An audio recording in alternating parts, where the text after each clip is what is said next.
falar com vocês sobre um assunto que cada vez menos as igrejas têm ministrado, e ele é de suma importância. E eu entendo a importância dele exatamente porque em alguns lugares, Fábio, não se fala mais sobre o arrebatamento da igreja, sobre a volta de Jesus. Posso ouvir um glória a Deus por isso? Nós encontramos hoje, Ademir, 3 grupos de pessoas. Um grupo de pessoa que está dentro da igreja, são 3 grupos de pessoas dentro da igreja. Um grupo de pessoas que dentro da igreja ignora a volta de Jesus, que não se atém a isto, não se importa com isso e não valoriza, porque o objetivo dele de estar dentro de uma igreja é para viver a bênção, para viver a vitória, para poder alcançar um milagre, e ele não está com o seu coração voltado a isso.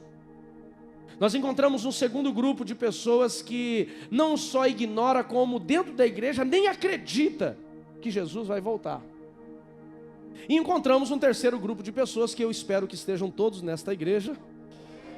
E é o grupo de pessoas que tem se preparado, tem buscado viver uma vida de acordo com os princípios da palavra para viver este processo do arrebatamento, este tempo do Senhor sobre nós. Nós como igreja trabalhamos muito, Joelma, princípios, falamos muito de princípios, falamos muito, Teia, sobre mudanças, sobre consertos. E o principal objetivo, Emerson, quando falamos como igreja, Tatiane, de viver princípios, de colocar o padrão de Deus na nossa vida, de consertarmos o nosso caminho, não é para sermos abençoados. Na verdade, Tiago, a bênção ela vai ser uma consequência. Mas o objetivo, quando falamos de mapeamento, quando falamos de mudança de vida, quando falamos de arrumar a história, quando falamos de integridade, quando falamos, Natan, de sermos corretos, é que a igreja de Cristo esteja preparada para o tempo do último avivamento que precede a volta de Jesus. Então, quando eu e você nos preocupamos em arrumar a nossa história, quando nos preocupamos em arrumar a história da nossa casa, nos preocupamos em arrumar a história da nossa família, é muito mais, preste atenção, do que apenas vivermos ou buscarmos viver o favor de Deus. É prepararmos nós como igreja. Quem é a igreja? Eu sozinho não sou igreja, mas eu com eu e com eu com eu. 2 ou 3 reunidos em meu nome, ali eu estarei. Somos igreja, amém, queridos? Então eu e você, nós somos a igreja, e quando a igreja, ela se preocupa em consertar a sua vida, arrumar a sua história, ela viverá a bênção de Deus? Sim. Porém, Guilherme, ela está na verdade preparando os alicerces para que o Senhor manifeste o avivamento, trazer vida de Deus à terra, à igreja, através da igreja para a terra, para que Ele venha e busque o seu povo. Vanessa, uma das coisas que nós precisamos entender, independente das pessoas ignorarem ou não acreditarem, Jesus voltará. Nós encontramos centenas de textos bíblicos declarados pelo próprio Jesus da sua volta. Uma delas está aqui exatamente em Apocalipse capítulo 3, verso 11, onde ele diz: eis que venho sem demora. Algumas pessoas que talvez, Emanuel, nasceram num berço cristão como eu, e desde pequenininhas ouviam sobre a volta de Jesus, e talvez tinham até medo da volta de Jesus, porque algumas igrejas elas pregavam de uma forma de amedrontar. Você lembra disso, Ademir? Eu lembro quando eu era pequenininho, meu pai ouvia Marumbi AM, e aí tinha uma musiquinha lá que eu odiava aquela música, todo dia na hora do almoço ela tocava. Cadê mamãe? Cadê papai? Meu Deus, que terror era aquilo, né? Tinha muita gente que convertia do medo do inferno e não por amor a Jesus. É verdade ou não é? O cara se convertia, o cara vinha para a igreja com medo de ir para o inferno e não porque ele de fato conheceu a salvação em Cristo.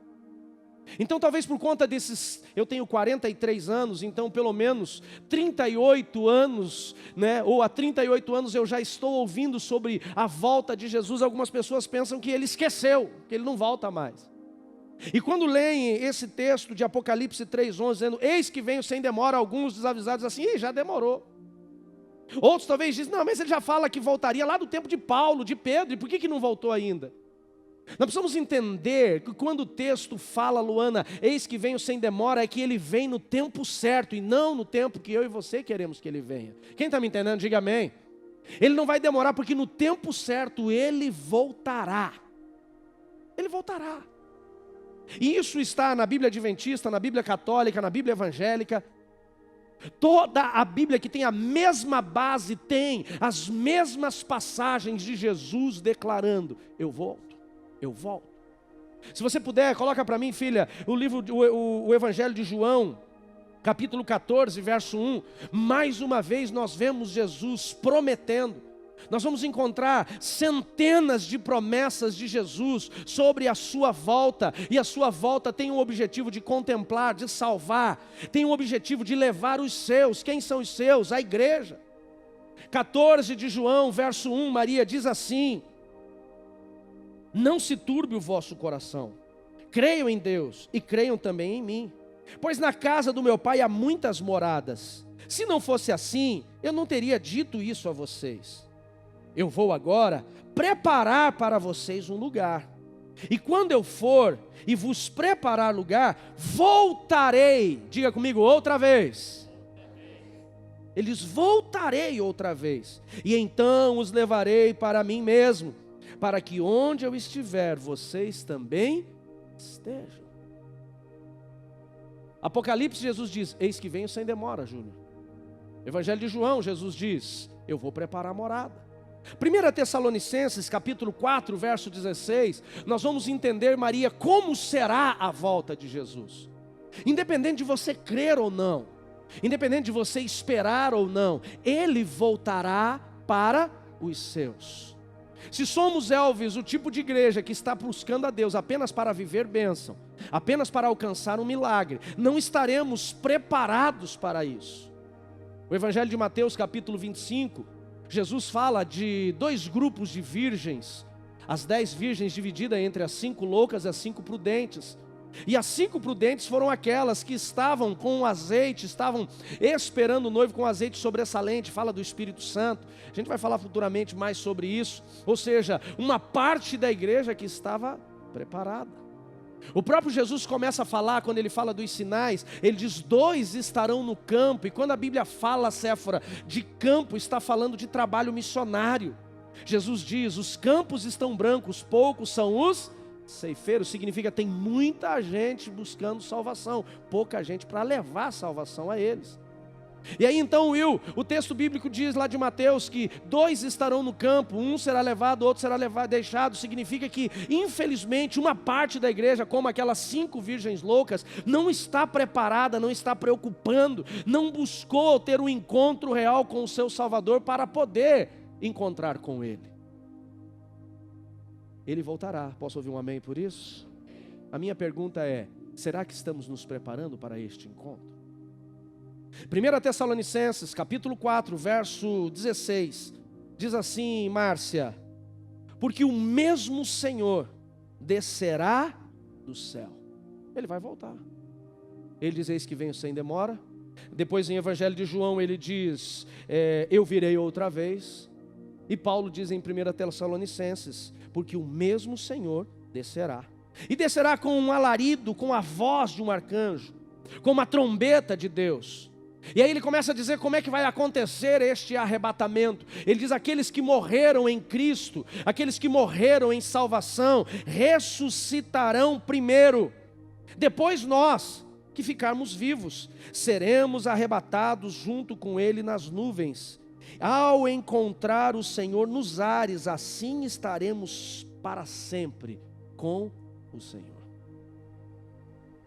Talvez nós vemos hoje uma igreja que ela está muito preocupada com o triunfo, com a vitória. Uma igreja que está muito preocupada, creio, com os milagres. Uma igreja, Júnior, que está muito preocupada em receber algo material aqui. A minha pergunta é, Fernando, e quanto nós estamos preocupados ou preparando para este encontro com o Senhor? O quanto nós estamos preocupados? Ele diz: eis que venho sem demora. E quando vamos para o Evangelho de Mateus, capítulo 24, nós vamos encontrar os sinais. Em Mateus, capítulo 24, verso 1, eu vou pedir para você deixar para mim o 24:1 agora, e a gente vai começar a discorrer um pouquinho sobre ele. Nós vamos encontrar Jesus e os seus discípulos conversando sobre os sinais dos fins dos tempos. Jesus começa a falar para eles o que iria acontecer no futuro. Ele diz: eu virei esse templo será colocado abaixo, tudo vai mudar. 24:1 diz, então Jesus saiu do templo, depois dele começar a falar, né, do que aconteceria com o templo e com os religiosos. Vocês estão comigo aqui, gente? Estão um pouquinho agitados? Não? Consegue investir 2 minutos? 2 não, né? 40 minutos em mim aqui? Não deixa nada roubar a sua atenção. Quem pode me dar um tempinho de atenção aí? Então foca aqui em mim, por favor, não deixa nada te roubar. Vem cá. Então Jesus sai do templo e os discípulos, depois de ouvirem o Senhor Jesus falando, Aline, sobre os fins dos tempos, como seria, o que iria acontecer, então eles começam a perguntar para ele, tem algum sinal que nós possamos perceber que isso está acontecendo? Então o verso 1 diz que Jesus, saindo do templo e ao caminhar com os seus discípulos, chegaram mais perto dele para lhe apontar as construções do templo. Vai para o verso 2. Ele, entretanto, lhes observou: estáis vendo todas estas coisas? Com toda certeza vos afirmo que não ficará aqui pedra sobre pedra, pois que serão todas derrubadas. Ele está falando daqueles dias de destruição dos fins dos tempos, da tribulação para aqueles que ficarem. Vai para frente para mim, por favor. Então, tendo Jesus se assentado no Monte das Oliveiras, os discípulos chegaram até ele e em particular lhe pediram: diga-nos, mestre, quando ocorrerão estas coisas? Quando vai ser? Qual é o tempo que vai ser tudo destruído? Qual é o tempo que a gente vai ver o fim das coisas, que vamos ver toda essa destruição? Qual será o sinal da tua vinda? Qual será o sinal que o Senhor vai voltar para que as coisas comecem a uma mudança? Então Jesus começa a revelar, segura para mim essa parte, quais são os sinais. Quando falamos do arrebatamento da igreja, nós precisamos entender que será um tempo com 2 eventos distintos. Quando Jesus voltar na sua segunda vinda, a vinda da salvação, que a gente chama do rapto, a gente chama na teologia do arrebatamento da igreja, o noivo vindo buscar a noiva, e a noiva é a igreja, o noivo é Jesus. 2 coisas acontecerão. A primeira delas é de fato o encontro da igreja de Cristo com o próprio Cristo. E a Bíblia diz que então se ouvirá um alarido, uma trombeta, e os salvos em Cristo que estiverem mortos ressuscitarão, e os vivos naquele momento encontrarão com o Senhor nos ares, e ali haverá o arrebatamento. E o arrebatamento então, o Senhor vai nos levar para estas moradas que Ele disse que ia preparar para nós. E antes disso, né, já nesse ambiente celestial, nós entraremos naquilo que a Bíblia chama das bodas do Cordeiro, uma festa de casamento vai acontecer durante 7 anos. Quem gosta de festa aí, dá um glória a Deus. Comecei a falar de arrebatamento, pensa num povo que ficou triste. Vocês estão me olhando com uma cara de desespero, alguns de vocês. Quer que mude a mensagem? Ufa, ainda bem, porque eu não ia mudar mesmo, é só para saber. Fique assustado não. Diga assim comigo, ainda dá tempo. Meu irmão, só vai dar ruim quem não se preparar. Um dia eu falei para uma pessoa, ele ficou chateado. Falei, irmão, do jeito que você está levando a sua vida, quando Jesus buscar a igreja, por favor, só não aceita a marca da besta. Que é isso, pastor? Você está falando que eu vou ficar? Você está achando que eu vou ficar? Eu falei, não, tenho certeza do jeito que você está vivendo. Está ruim o negócio para o teu lado. Mas vamos voltar lá. E principalmente porque a Bíblia diz, 2 estarão no campo. Um será levado, o outro será... Significa que metade da igreja vai ficar. E você já sabe qual é a minha teoria, né? Só não sei se é a metade daqui ou a metade daqui, né? O povo fica chateado quando eu faço essa brincadeira. Mas é para você se preparar. Mas vamos lá. Quando Jesus voltar, 2 eventos acontecerão. O primeiro é o arrebatamento. É a noiva de Cristo encontrando com o noivo. E nós, como igreja, entraremos nesse período de 7 anos de bodas do Cordeiro, Carol. São 7 anos de festa no ambiente celestial. Porém, vai ter um grupo de pessoas, uma parte até da igreja e daqueles que nunca reconheceram Jesus como Salvador, não se permitiram viver a salvação do Senhor. E eu quero que você entenda que o que eu estou pregando também está na Bíblia católica, também está na Bíblia adventista, também está na Mórmon, tá? Toda a Bíblia tem a mesma passagem. A questão é uma questão de ler e compreender a verdade. A Bíblia diz que aquele grupo que não aceitou Jesus, aquele grupo que pensava que saber que Jesus morreu na cruz era ter Jesus no seu coração, e não é. Evangelho de João, capítulo 1, verso 12, diz, todos os que creram nele e o receberam. estes serão feitos filhos de Deus.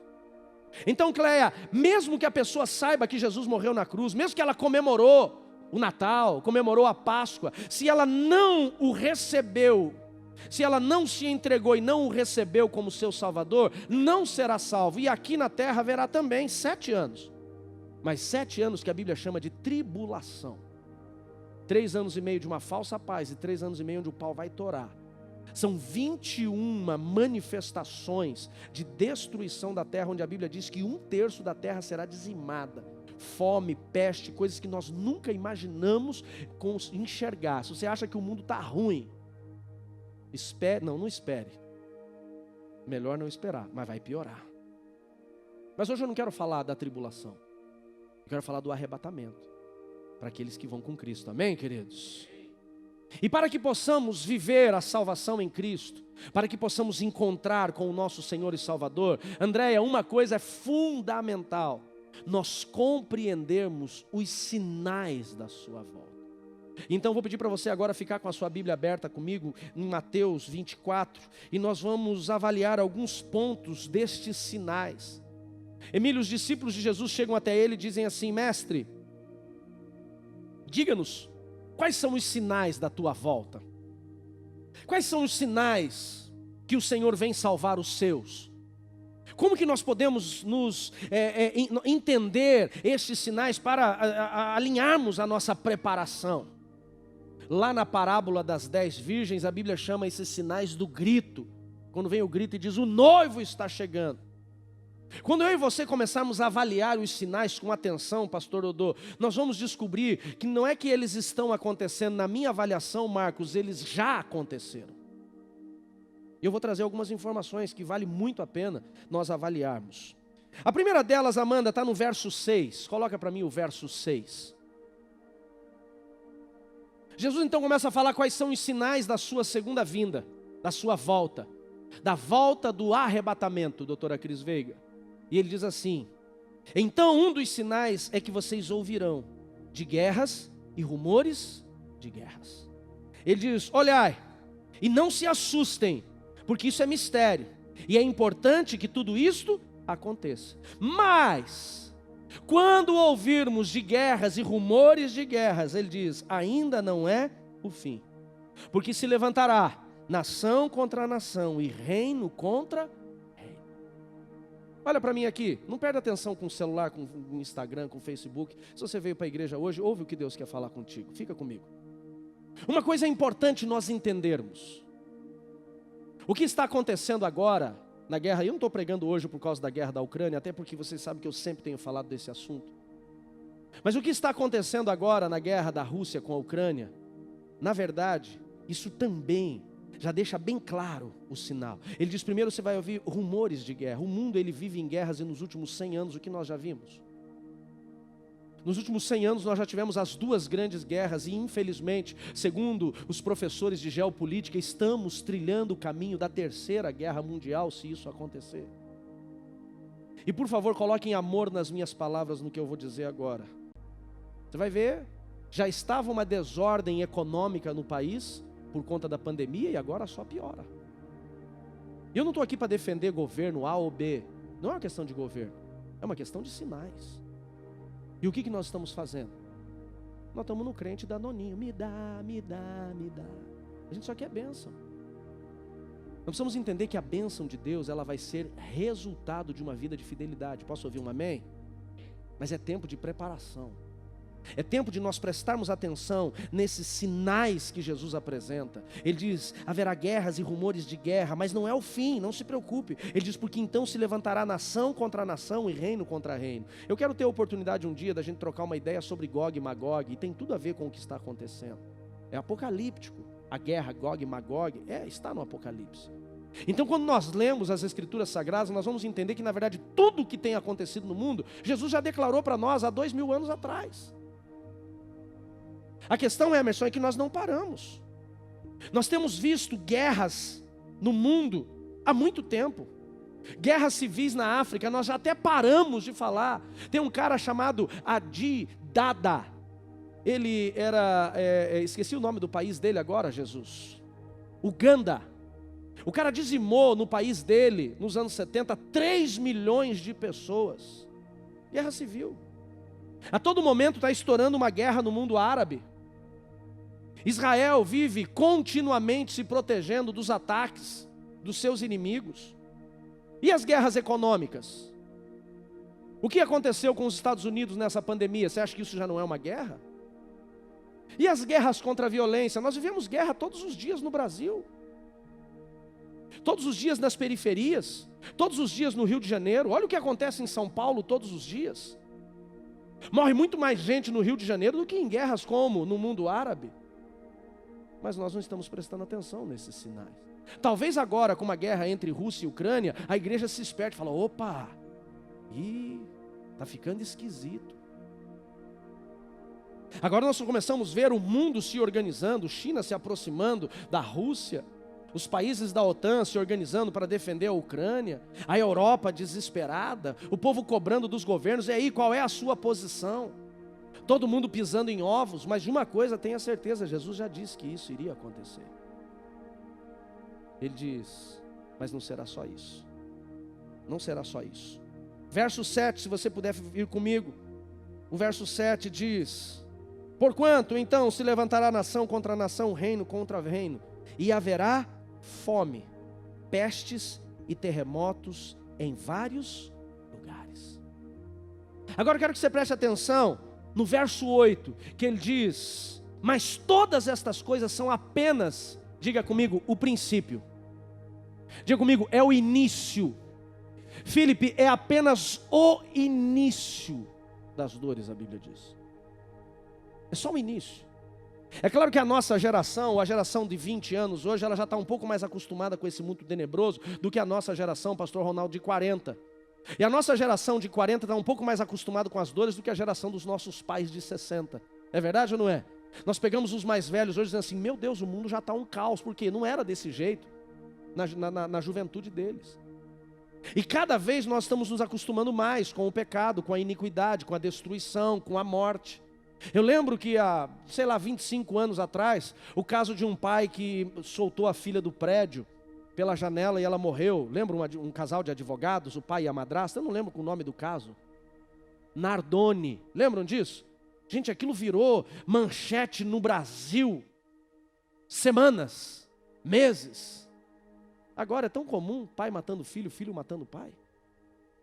Lembra o caso da Richthofen, quando ela amarretou os pais para ficar com a herança?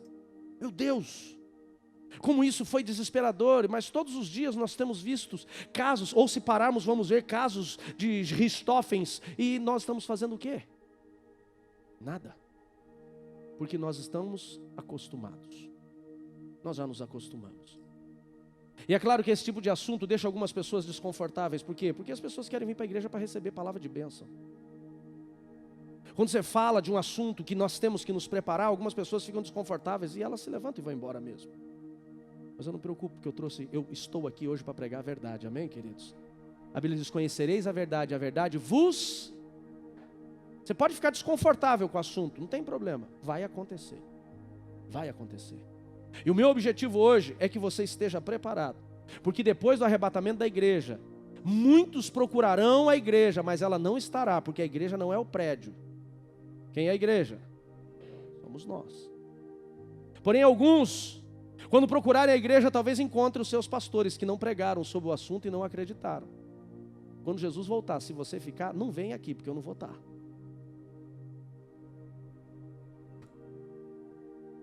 Não me procura agora.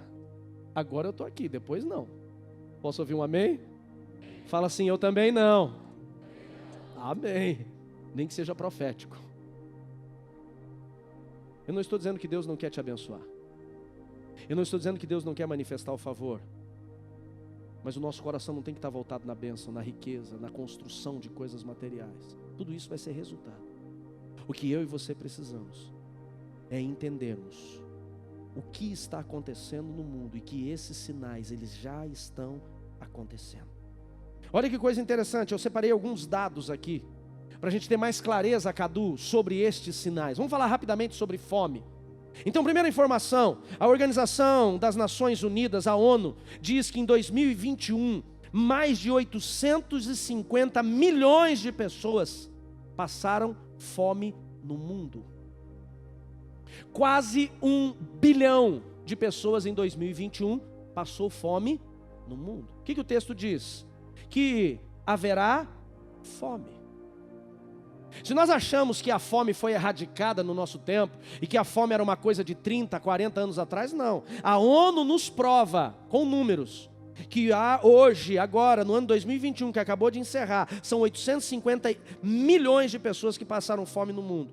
Olha o que é interessante. Este número de 2021 tem quase 200 milhões de pessoas a mais do que a mesma pesquisa em 2019. Em um ano, Sebastião, aumentou o número de pessoas passando fome no mundo em 200 milhões. Em 2019, a mesma pesquisa diz que foram 650 milhões de pessoas que passaram fome naquele ano. Aumentou. E 2022, Rafael, é provável que aumente. Um outro relatório de uma outra instituição chamada FAO, uma organização que estuda insegurança alimentar e nutrição no mundo, também chama muita atenção. Olha o que a FAO diz, que, Fernanda, 1 em cada 3 pessoas no mundo teve um acesso inadequado à comida em 2021. Ou seja, não tiveram, Olívio, alimentação satisfatória. 1 em cada 3 não se alimentou como deveria se alimentar. Sabe o que é isso? Fome. E Jesus disse, um dos sinais, fome. Ah, pastor, mas graças a Deus está longe daqui. Ah, não está não.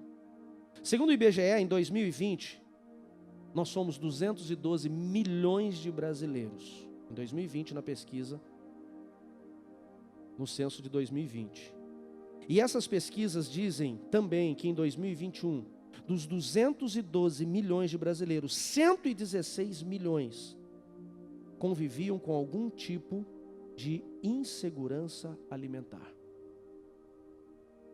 Mas que 43 milhões de brasileiros em 2021 não tiveram alimentos suficientes. E mais, Erci, 19 milhões de pessoas no Brasil, ou seja, quase 10% da população brasileira passou fome no ano. Eu pergunto para vocês, os sinais já estão acontecendo, sim ou não? Sim. Nossa, pastor, o culto ficou chato, virou um monte de números, sempre odiei geografia, geopolítica. Não estou falando de política, de geopolítica, de geografia, estou falando da volta de Jesus. É para nós pararmos e prestarmos atenção. Vamos falar de pestes? Tem também. Jesus diz que os sinais seriam fome, pestes e terremotos em vários lugares. Nos últimos 120 anos, nós tivemos as 5 piores pestes do mundo. Nos últimos 120 anos. Segundo a ONU, 6 milhões de pessoas morreram de Covid agora, nos últimos 2 anos e meio. 6 milhões. Desses 6 milhões, 966 mil, quase 1 milhão são dos Estados Unidos, um país de primeiro mundo. Aqui no Brasil, 516 mil brasileiros morreram dessa peste, dessa doença. Eu não preciso falar muito sobre isso. Nós já ouvimos todas as informações que queríamos e não queríamos sobre o assunto. Nesses últimos 120 anos, nós vimos 467 milhões de pessoas infectadas em todo o mundo nessa pandemia. E algumas com sequelas. Segundo as informações, nesses últimos 120 anos, 5 grandes pestes vieram. No século XIV, peste bubônica matou 10 milhões de pessoas. A varíola, 10 não, 100 milhões de pessoas a 200 milhões, ficou dados imprecisos. A varíola atormentou a humanidade por 3.000 anos e foi erradicada nos anos 80. Perdeu-se a conta de quantos morreram dessa peste. A cólera teve sua primeira epidemia global em 1817. Matou centenas de milhares de pessoas. Só na década de 2010 a 2020 nós vemos 3 países sendo quase que destruídos pela cólera. Haiti, Iêmen e muitos países, um continente quase inteiro da África teve visita da cólera. Até no Brasil ela passou. Centenas de milhares também morreram. Em 1918, a gripe espanhola matou mais de 50 milhões de pessoas no mundo. Em 2009, eu estou sendo rápido para não ficar chato com números, mas em 2009 conhecemos a primeira pandemia da nossa geração, talvez, o H1N1, a chamada gripe suína, que apareceu pelos porcos no México. Milhares de pessoas infectadas, se espalhou pelo mundo rapidamente. fomes e pestes. Ah, pastor, mas terremoto, graças a Deus, não aconteceu. Segundo os estudos apresentados pelos sismologistas, estudiosos de terremotos, dizem que acontecem 300 mil terremotos por ano no mundo. 300 mil. E tem gente que fala, não, vai demorar. Jesus já está às portas. Ele diz, eis que venho sem demora. E será que eu e você estamos nos preparando? Vai comigo agora, por favor, verso 10. Você está vendo que eu estou fazendo por grupo para ser um pouco mais rápido. Mas o verso 10 ele fala de outros sinais também. Ele diz assim, ó, nesse tempo muitos serão escandalizados, trairão uns aos outros e se odiarão. E surgirão muitos falsos profetas, enganarão muitos. E por se multiplicar a iniquidade, o amor de muitos esfriará. Vamos pegar rapidamente, por partes aqui. Primeiro ele diz, nos últimos dias virão muitos escândalos, ou muitos serão escandalizados. Gente, é tanto escândalo, é escândalo na política, é escândalo no governo, é escândalo na família real, é escândalo dentro da igreja, todo dia tem um escândalo, sim ou não? Sim. Eu lembro que eu ainda era criança, falava de um pastor que adulterou. Meu Deus, pastor Dodô, que terrível, Jéssica. Um pastor adulterou. Era algo destrutivo, Denis. Hoje, infelizmente, se tornou quase rotina. É verdade ou não é, gente? Escândalo em todos os níveis, também dentro da igreja. Quem diz nós que estamos trabalhando o tempo todo, atendendo pessoas, pastor Ronaldo nas igrejas, o que encontra de coisas acontecendo, escândalos acontecendo, que nós não nos damos conta, mas é um sinal. Ele diz, muitos serão escandalizados. Depois ele continua dizendo, e trairão uns aos outros. Quantos de nós já fomos traídos?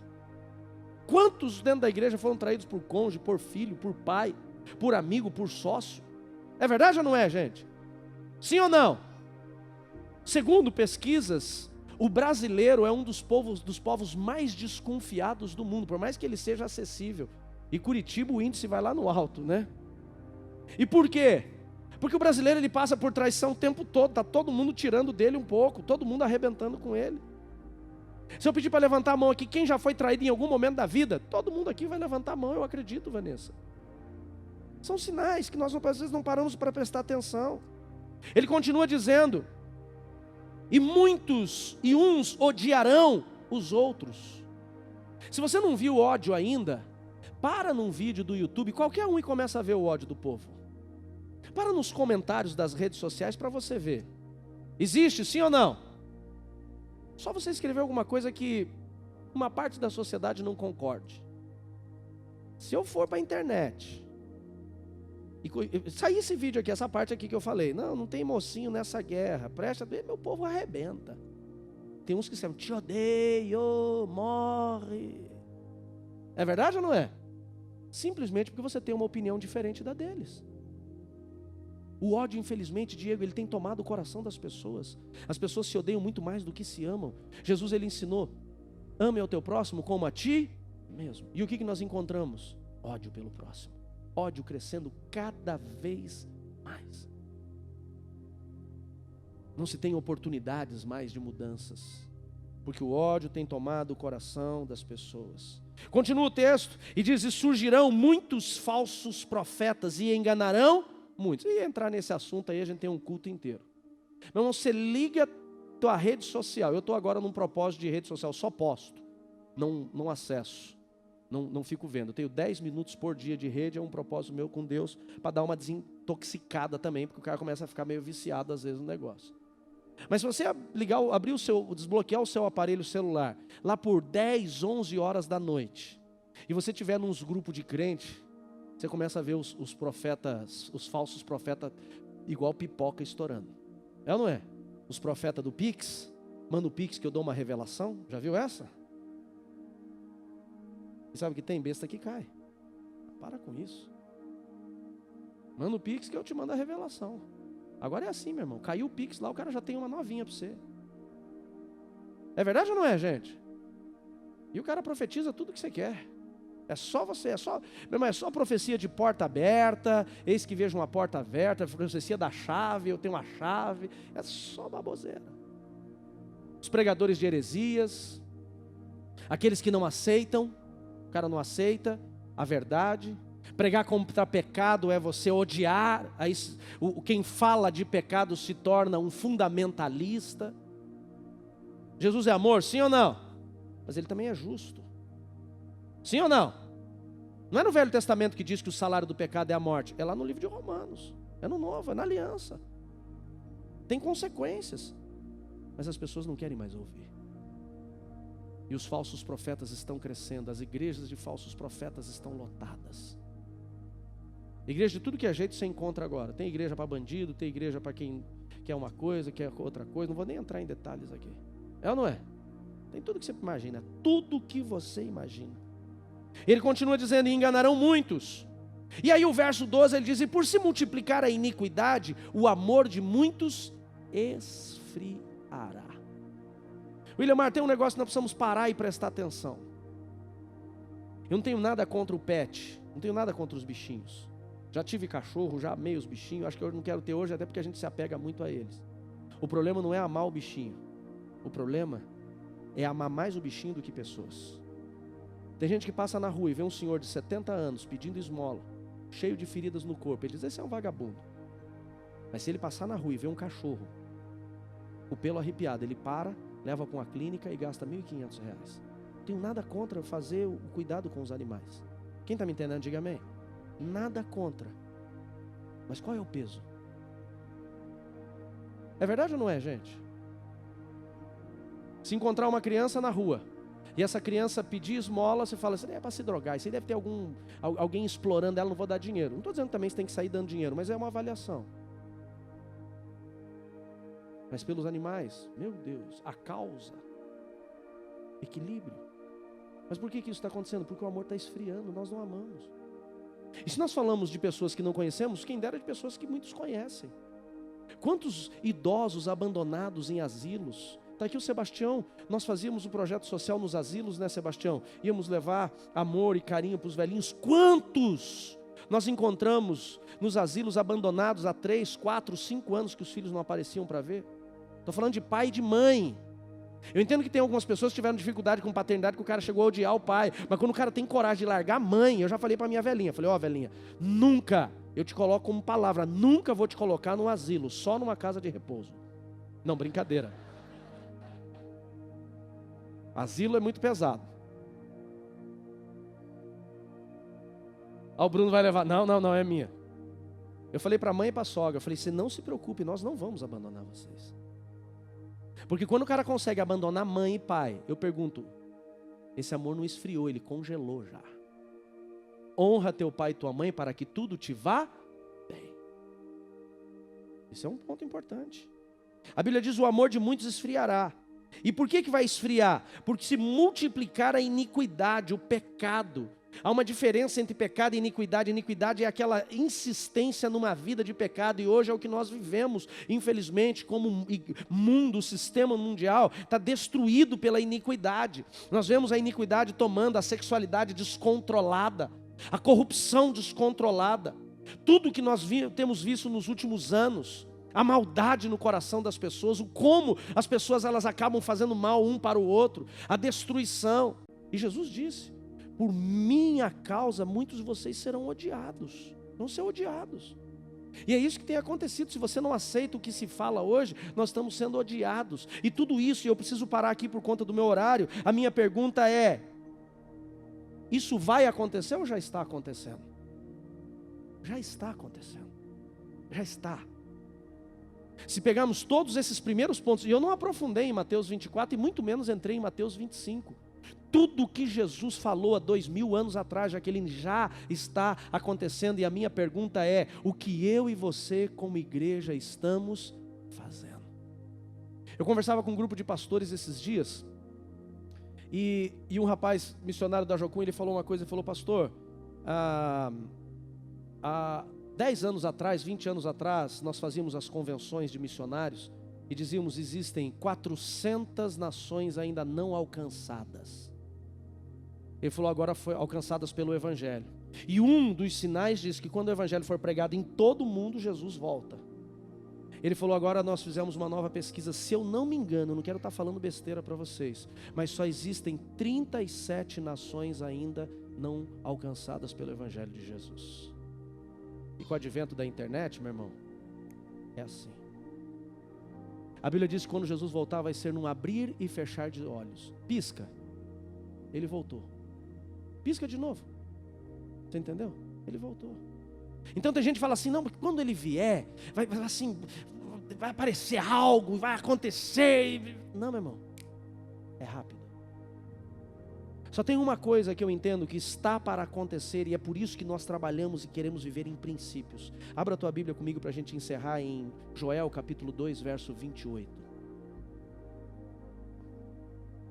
Joel capítulo 2, verso 28.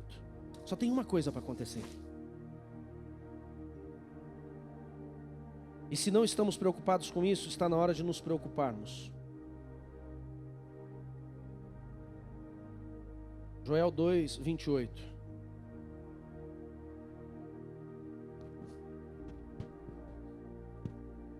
O profeta Joel diz assim: então depois desses eventos, em algumas versões diz, então nos últimos dias, ele diz, derramarei do meu espírito sobre todos os povos. Diga comigo, avivamento. Diz que nos últimos dias, depois de todos esses eventos, esses sinais que nós estamos vivendo, estas perdas, ele vai falar ali de restituição, de perda. Ele diz, nos últimos dias derramarei do meu espírito sobre todos os povos. Isso nós ainda não vimos. Nós precisamos saber diferenciar, Lorena, entre movimento, mover e avivamento. Mover, o cara pode tremer, o cara pode chacoalhar, o cara pode fazer soldadinho, corta cano, faz um monte de coisa. Mas tem muita gente que só vive de movimento. Sabe onde tem avivamento? Não é onde tem movimento, é onde tem transformação de vida. Diga comigo, avivamento é transformação de vida. Sabe por que nós estamos tão empenhados? Às vezes as pessoas chegam aqui na igreja e falam assim, não, vocês são muito malucos, esse negócio de mapeamento espiritual, esse negócio de mudança de vida, esse negócio de conserto, faz o caminho de volta, arruma a vida, restitui, conserta. Meu objetivo não é só que você viva o conserto para você ser abençoado aqui, é porque se nós não vivermos o conserto, Marcos, não viveremos o avivamento. A Bíblia diz que Deus ele vai avivar a sua igreja, uma igreja que está com as suas vestes limpas.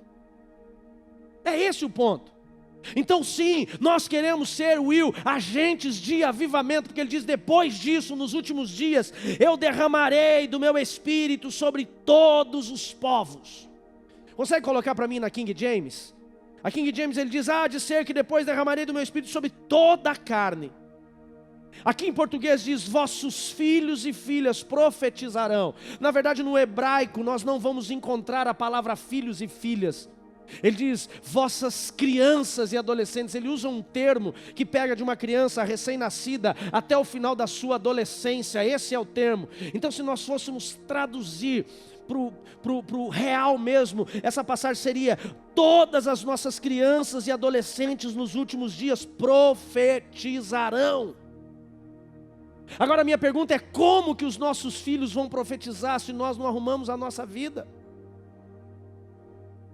Segunda Crônicas começa a falar da segunda parte do reino depois de Davi, quando Salomão ele se desvia, seu filho Roboão se desvia, e depois nós vamos encontrar o bisneto de Salomão, Abias.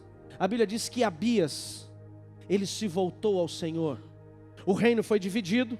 Agora temos reino de Judá e reino de Israel por conta do erro de Salomão, do pecado de Salomão. Quem está comigo ainda, diga amém. O reino de Israel é dividido. Roboão faz toda uma patifaria. Mas nós vemos Abias, da descendência de Salomão. Ele se posiciona e a Bíblia diz, e Abias fez o que agradou o coração do Senhor. E o Senhor lhe deu vitória nas suas batalhas. Aí depois vem, então Asa, filho de Abias, seguiu os passos do seu pai, e o Senhor lhe trouxe paz enquanto ele reinou. E quando o etíope se levantou para guerrear contra ele, a Bíblia diz, o Senhor derrotou um exército de milhares de soldados caíram ao chão. Por quê? porque Ele foi fiel. Sabe quando que os nossos filhos vão profetizar? Quando eles verem a nossa mudança dentro de casa. Quem é pai ou mãe, levanta a mão, diga eu. Que exemplo que nós estamos dentro de casa. Qual é o exemplo? Sabe quando nossos filhos vão aprender a orar? Quando eles nos verem orando. É verdade ou não é? Sabe quando nossos filhos vão ler a Bíblia? Quando eles nos verem lendo a Bíblia. Eu vou começar agora aqui um college de pastores. Começamos agora a preparar uma segunda fase da igreja para a abertura de novas alianças. Dá um amém por isso? Temos uma palavra de Deus e vamos andar em direção a essa palavra. Então vamos começar a preparar os pastores. E eu vinha no carro falando para a Anne, falei, amor, quero agora no mês de abril começar o college dos pastores, começar a preparar o pessoal para assumir as igrejas aí. Não sei se Deus vai tirar o pastor Dodô de perto de mim, vai mandar, ele olhou com a cara. Cláudio, Will. Ô Negrão, dá um sorriso aí, Negrão. Tamo firme, tamo firme. E aí eu tô falando aí o Fernando no carro. Eu tava aqui conversando com a Anne na frente, agora no caminho. E eu falando, vamos fazer o college. Daí o Fernando falou, pai, para quem que é o college? Eu falei para os futuros pastores. Aí ele falou, nós podemos fazer? Falei, vocês querem? Ele falou, se não precisar pregar na frente de toda a igreja agora. Ele falou, se for só na sala de aula eu prego, o Mateus falou. Na igreja eu ainda tenho vergonha. Falei, então beleza, já tenho 3 alunos matriculados para o college. Se não vier ninguém, 3 já estão lá. Mas como que eles conseguem escolher? Porque eles estão vendo. Dentro de casa, eu não falo dos perrengues que é ser pastor, porque é difícil, né, Demir? Eu não falo dos perrengues do que é ser pastor. Eu não falo das lutas de ser pastor. Eu não falo das frustrações do ministério pastoral. Eu não falo. Lá em casa, o que falamos sobre ministério pastoral e de igreja é só coisa boa. E é por isso que eles querem viver o que nós estamos vivendo. Eu tenho 9 tios. Meu avô foi pastor. Eu tenho 9 tios. Aliás, 8 tios e a minha mãe. Nenhum dos meus tios quis ser pastor e seguiu o legado do pai. Sabe por quê? Porque o ministério pastoral foi muito pesado para a família da minha mãe. Muito pesado. Hoje eu colho, na verdade, os frutos que meu avô plantou. Mas porque os filhos viram tanto peso que eles não quiseram. Diga, eu sou o exemplo. Continuamos o texto. Ele diz, os vossos filhos profetizarão e os vossos velhos não ficarão sentados nas praças falando de como era bom o Brasil quando Getúlio Vargas era presidente. Ele diz, os vossos velhos sonharão. E não é sonho de quem comeu uma feijoada. É sonhos, projetos.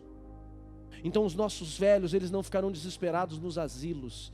Os nossos velhos, eles terão sonhos. E a Bíblia diz, os vossos jovens terão visões. E continua dizendo, Zerci, e também sobre os servos e servas, naquele dia derramarei do meu Espírito, e mostrarei prodígios no céu e na terra. Deus vai manifestar o sobrenatural. Então, para a gente poder encerrar, que o meu horário já está limitado. Fique de pé, por favor. Eu quero encerrar te perguntando: